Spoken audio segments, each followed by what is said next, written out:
আজ আপনার জন্য অত্যন্ত শুভ হতে চলেছে। আপনার অনেক কাজ সফল হবে, অনেক ইচ্ছা পূর্ণ হবে।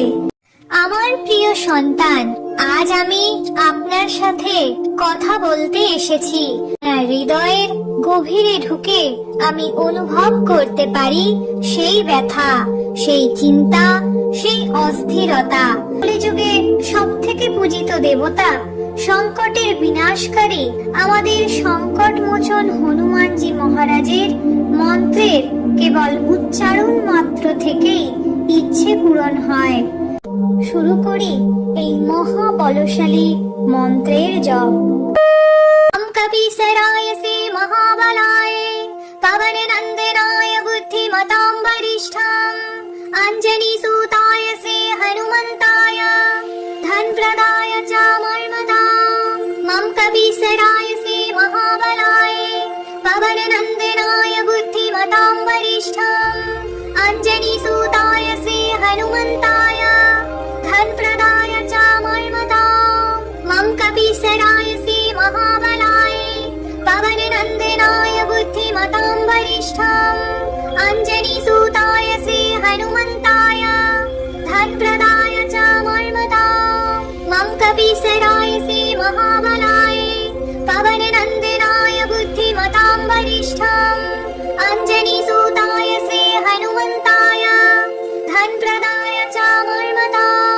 মম কপিসরায় শ্রী মহাবলায় পবন নন্দনায় বুদ্ধিমতাং বরিষ্ঠং অঞ্জনি সুতায় শ্রী হনুমন্তায় ধন প্রদায় চ মর্মদাং। মম কপিসরায় শ্রী মহাবলায় পবন নন্দনায় বুদ্ধিমতাং বরিষ্ঠং অঞ্জনি সুতায় শ্রী হনুমন্তায় ধন প্রদায় চ মর্মদাং। মম কপিসরায় শ্রী মহাবলায় পবন নন্দনায় বুদ্ধিমতাং বরিষ্ঠং অঞ্জনি সুতায় শ্রী হনুমন্তায় ধন প্রদায় চ মর্মদাং। মম কপিসরায় শ্রী মহাবলায় পবন নন্দনায় বুদ্ধিমতাং বরিষ্ঠং অঞ্জনি সুতায় শ্রী হনুমন্তায় ধন প্রদায় চ মর্মদাং। মম কপিসরায় শ্রী মহাবলায় পবন নন্দনায় বুদ্ধিমতাং বরিষ্ঠং অঞ্জনি সুতায় শ্রী হনুমন্তায় ধন প্রদায় চ মর্মদাং। মম কপিসরায় শ্রী মহাবলায় পবন নন্দনায় বুদ্ধিমতাং বরিষ্ঠং অঞ্জনি সুতায় শ্রী হনুমন্তায় ধন প্রদায় চ মর্মদাং। মম কপিসরায় শ্রী মহাবলায় পবন নন্দনায় বুদ্ধিমতাং বরিষ্ঠং অঞ্জনি সুতায় শ্রী হনুমন্তায় ধন প্রদায় চ মর্মদাং। মম কপিসরায় শ্রী মহাবলায় পবন নন্দনায় বুদ্ধিমতাং বরিষ্ঠং অঞ্জনি সুতায় শ্রী হনুমন্তায় ধন প্রদায় চ মর্মদাং। মম কপিসরায় শ্রী মহাবলায় পবন নন্দনায় বুদ্ধিমতাং বরিষ্ঠং অঞ্জনি সুতায় শ্রী হনুমন্তায় ধন প্রদায় চ মর্মদাং। মম কপিসরায়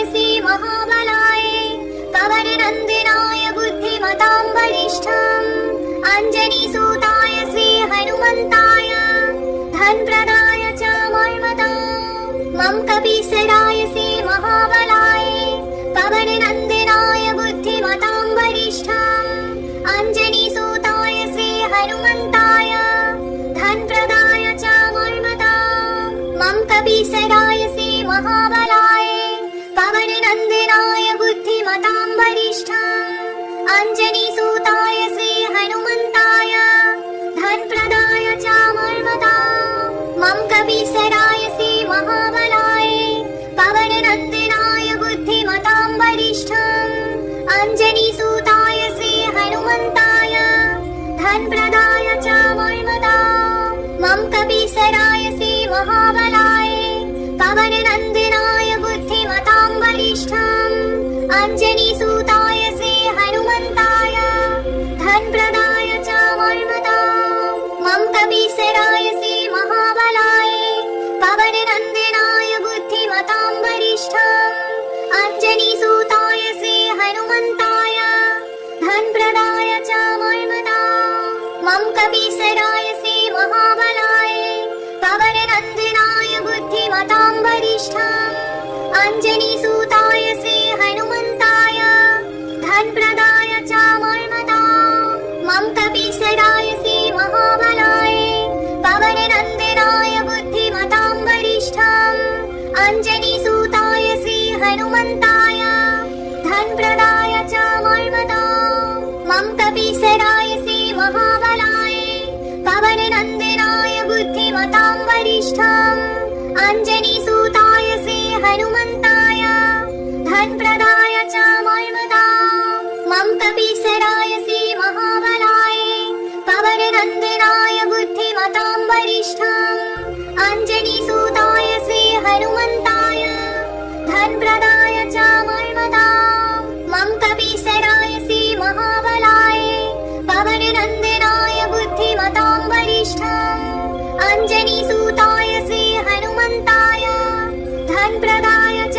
मन्मथाम् मम कपीसराय श्री महाबलाय पवननन्दनाय बुद्धिमतां वरिष्ठम् अंजनीसुताय श्री हनुमन्ताय धनप्रदाय च मन्मथाम् मम कपीसराय श्री महाबलाय पवननन्दनाय बुद्धिमतां वरिष्ठम् अंजनीसुताय श्री हनुमन्ताय धनप्रदाय च मन्मथाम् मम कपीसराय श्री महाबलाय पवननन्दनाय बुद्धिमतां वरिष्ठम् अंजनीसुताय श्री हनुमन्ताय धनप्रदाय च मन्मथाम् मम कपीसराय श्री महाबलाय पवननन्दनाय बुद्धिमतां वरिष्ठम् अंजनीसुताय श्री हनुमन्ताय धनप्रदाय च मन्मथाम् मम कपीसराय श्री महाबलाय